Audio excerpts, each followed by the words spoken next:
The answers to these questions are going to help a room full of people grow and learn and improve their businesses. So I'm excited for you guys to hear this. This is always my favorite part this is my first year coming as a diamond, but I always loved the diamond panels, and I always wish they were longer than they were.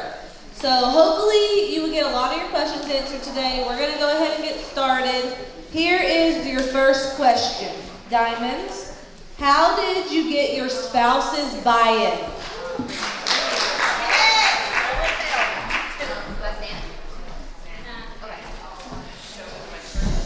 I feel like an easy answer to this was I earned Leaders Retreat, which was in Washington, D.C., and I drug him with me. I had purchased my welcome pack, and he was like, another one of those things? Like, what are we going to lose money with now? And it was on like a maxed out credit card, but then I worked hard, I earned Leaders Retreat, and I took him with me.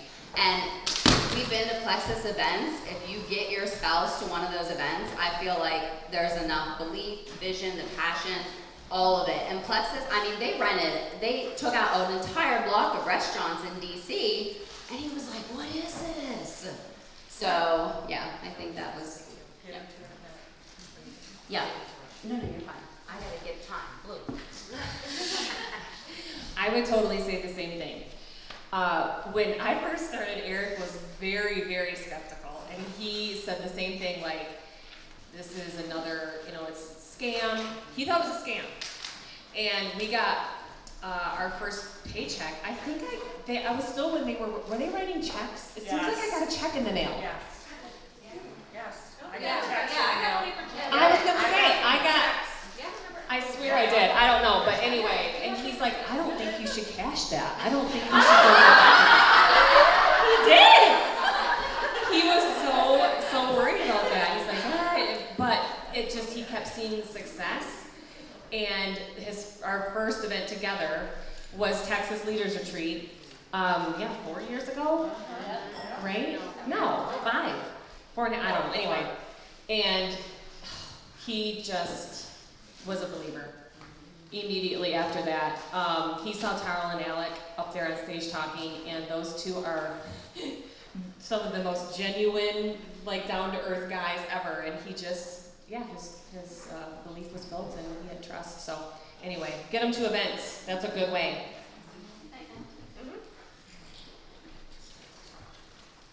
I think part of it is your posture, because if you're over there saying, oh, I have team call again, gotta do that 3-way chat.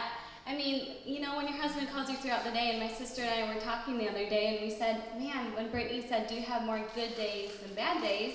If I'm saying, oh, I have this, this, and this, and this to do with my business, he's gonna start to see Plexus as negative. So if you want his buy-in, it has to be something that you're happy about, you're excited about. So just your posture. Good. That's good. Yep. And take care of your man. Oh, I'm for real. Take care of your man. I could not figure it out in the beginning. I'm like, I don't know what his problem is. And Brittany said, are you taking care of your man? I'm like, I'm trying. She's like, listen. I've been around y'all a few times. I'm just trying to tell you. Take care of your man. And you're going to have to probably take care of him every day. And I was like, you're dumb. I ain't doing that every day. She's like, I'm not kidding. She's like, just try it. Just try it. And I'm like, whatever. different man. For real. I'm not even kidding. It changed our business. It changed your business. It changed your life. It changed your life. It changed your life. So take care of your man. I mean, listen, the worst thing you can do is be like, sorry, babe, not tonight. I have a team call. You think he's gonna love team call? Yeah. So listen, my team knows. Team call, I need to know your takeaways, but if you message me after team call, you're not gonna hear from me. I got an appointment.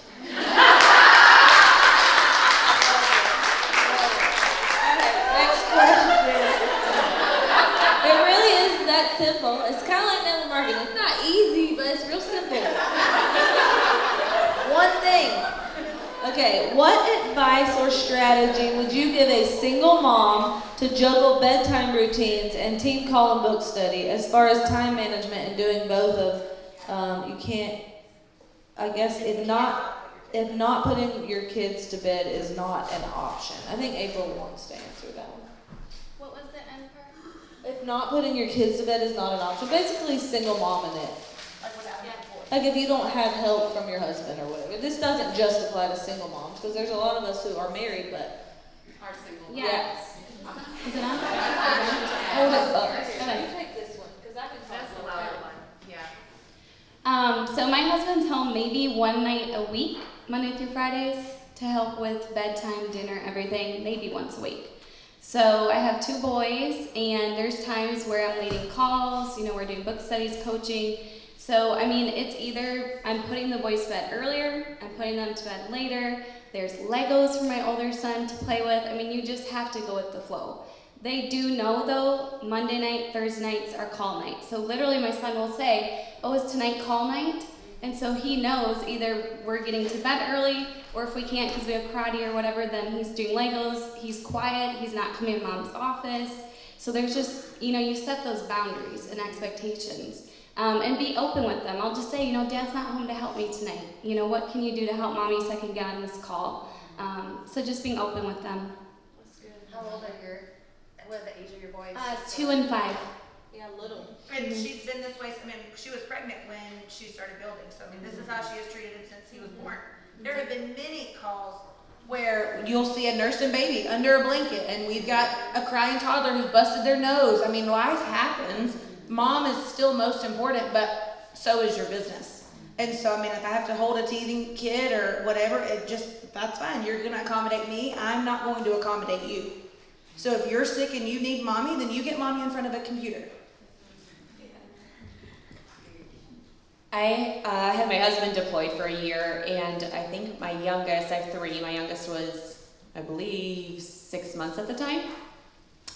So all of that I can definitely echo, but it comes down to your mindset as well. Like, I don't remember telling myself, I can't get on this call, I can't believe, I have all this to do, and I can't handle this, and I have to do this all by myself, and all. You can go there. You can have, it's hard.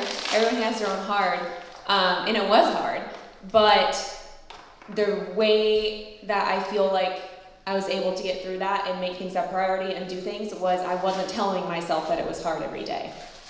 I wasn't thinking that, woe is me, I'm by myself. You can have a moment, but then move past that and be positive, and having that mindset makes a world of a difference. So, yeah, if it was a team call, I'm like, okay, how much time does it take me to get my kids in bed? And then I have to get dinner before that and whatever. So I figured out my timeline so that I could get that done before team calls started. So just kind of working in your schedule, what you have to do. But mindset plays a huge role in that. That's good. Okay, next question. How do you inspire a dream teamer who says they don't have time?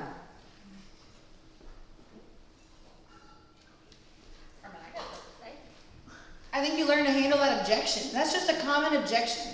You've got to cast vision, but you've got to be willing to listen. And then have a Rolodex of stories in your brain that you can use to say, girl, listen, I hear what you're saying. I understand you work a full-time job. You've got all this going on. What if I could show you other people who also had that same situation and were still successful? If I could show you that, would you be open to that? It's an objection you have to learn how to handle, and you have to be willing to follow up. Them saying I don't have time sometimes mean they don't think they have time, but it can also mean a million other things. Sometimes that's just the easiest excuse for them to give you.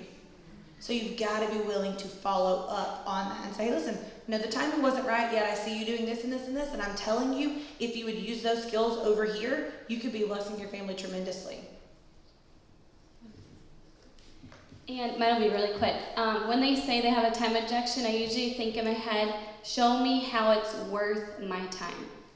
Why is it worth my time, right? If they're saying they don't have time, they're literally telling you, I don't know if this is worth my time, right? Because we all have 24 hours in a day. So if I'm hearing, okay, they give me a time objection, basically turn it around to, this is why it's going to be worth your time. This is why your life is going to look different. Saying that I don't have time for a business is kind of the equivalent of saying I can't afford your products. Like, people can afford the products. People afford what they want to afford. It's a matter of what they value. So you have to sell it. You have to show them, like April said, why it's worth their time. Is somebody about to add something on this one? I was gonna say what April said. Yeah, the vision and the belief isn't there. Yep. They're not gonna put the time in for something that it's not worth it. So you need to go back to casting that vision and belief big enough to make it worth them wanting to consider fitting that into their time. Yes. All right, here's a good one. How do you inspire and hold accountable someone who is a close friend without causing issues in your relationship? Where is the fine line? Go ahead. You go first. I have several close friends that do this with me, as I'm sure a lot of you do too. And there comes a time where I think you just need to be frank and say, friendship aside right now, we're gonna have a business call, we're gonna have a coaching call, and you put the friendship aside. Is that what I said? Yeah. All right, and then you just strictly talk business. And I always tell my girls, your friendship is very important to me. That comes first. But if you want help in your business, then we gotta put that aside a minute and really talk strategy and get down and dirty. And it might not be super comfortable, but that's kind of how I go about it. I feel like Fallon's a great one to answer this question, actually, because I don't know if y'all know this or not, but I quit on Fallon for a year, and because I didn't think I could do it. And she did not ever one time make me feel like she was any less my friend. Not a single time. So I guess that all that to say, I don't know how she did that. She just kept talking to me about like things that we normally talk about. I mean, we were friends. Before Flexes, like we connected over a lot of things, and so we just talked about friend things. And along the way, she would plant seeds, and sometimes I would even raise objections, and she would handle the objections. She didn't put up with my mess, but she would continue to plant seeds. And also, she inspired the heck out of me when she went off and became successful without me. And I thought, I know her, and I'm not saying that Fallon's not anybody special, I'm not saying that, but I know that she's no different than I am. And if she could do it, I could do it. That inspired me. So she just didn't skip a beat with being my friend. She didn't wait for you. No, she didn't wait for me. She planted seeds, and she loved me, regardless of whether I was building a business or not. Now, the fact of the matter is, if you're being very successful and your friend is not coming with you, you may have less time with that friend. And that is a fact, and that's okay. I mean, what if you had another full-time job suddenly? Like you didn't have a job and y'all hung out all the time, and then now you have a job and you have less time. I mean, you gotta do what's best for your family, okay? So just continue to be a friend. That's how I would answer. All right, We ready to go? okay. If you didn't handle past opportunities well, like business builders, and they quit sharing but still use the products, do you go back and ask or talk about sharing again? I think they're asking, like if you did it all wrong the first time and turned them off, but now you learned some things, do you go and touch base with those people? Like what do you do with those people that you feel like you messed up with? I think that's the question. Yeah. You don't leave anybody out. You just never know. So yeah, you always go back. I've had people quit, and then I've had them come back, and I've had people quit, and I've had people come back, but I still was their friend, because a lot of my business builders are my friends. And life happens, and there's empathy there, but there's like, well, I'm not gonna wait, but I'm gonna honor whatever it is that's going through your life, and I'm gonna still be here, I'm gonna love on you, I'm gonna support you, and when you're ready, I'm gonna be here, and I tell them that. But then there's people I've, messed up on, of course, because nobody knows what they're doing when they first start this, but, and there's people that see what you're doing and they join in later, but you just always revisit. You always revisit, you plug them in. That's where the culture is really important, that you never lose that culture. If they're a happy product taker, you can always go back to people. And you can always, I'm all about like admitting my mistakes, and that too, like being vulnerable is really important, and that's part of who I am. I like to say I'm sorry a lot, which is probably a fault. I know that's a fault too, but I've gotten better. But I've admitted that to people and have told people, you know, I didn't go about this the right way, and I really think that this would be good for you to check out, you know. And I don't know, I can't give you stats on response rate with that, but it's good. It's okay to admit that you made a mistake or that you weren't right, and that you've learned a lot since you first talked to them. I mean, I think people respect that journey and hearing your story and that you've grown. So I was just gonna say the same thing, Krista, because when we started, I remember I signed up a guy in my church, and I didn't know enough to ask like what his health issues, or it was brand new. He was one who helped him go silver, and he had IBS-D, you guys, and I had him on 4x Health and it was not pretty. It was not pretty. So I'm like, oh gosh, looking back at that now, it felt so terrible. But I wasn't, like Chris just said, I wasn't afraid to be humble enough and go back to him and say, you know what, I was just starting. I didn't know a lot yet, and let's try again. And he was open to that and willing. And I think there's power in you being vulnerable and honest, because you know that you don't know everything and right away, and you're learning and it's brand new or whatever. So yeah, I think definitely go back, always. That's that emotional maturity. Just being humble enough to admit that you were wrong and you didn't know something. Yeah, and I would say just always keeping your funnel full and keeping it open, and always going back, reaching out to those people.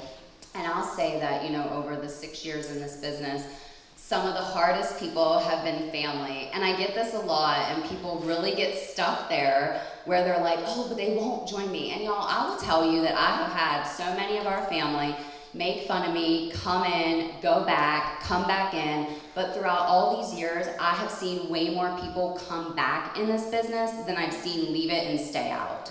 So I would say just keep it moving, keep reaching out to them, keep following up. They're gonna see your success, your belief, your passion, your excitement, and then they're gonna wanna get back on board with you, and they're gonna wanna be a part of this with you. Cool. Okay. Next question. This is for directly for Christina. How do you bring up the biz to new cold market friends, and how long do you wait before bringing it up?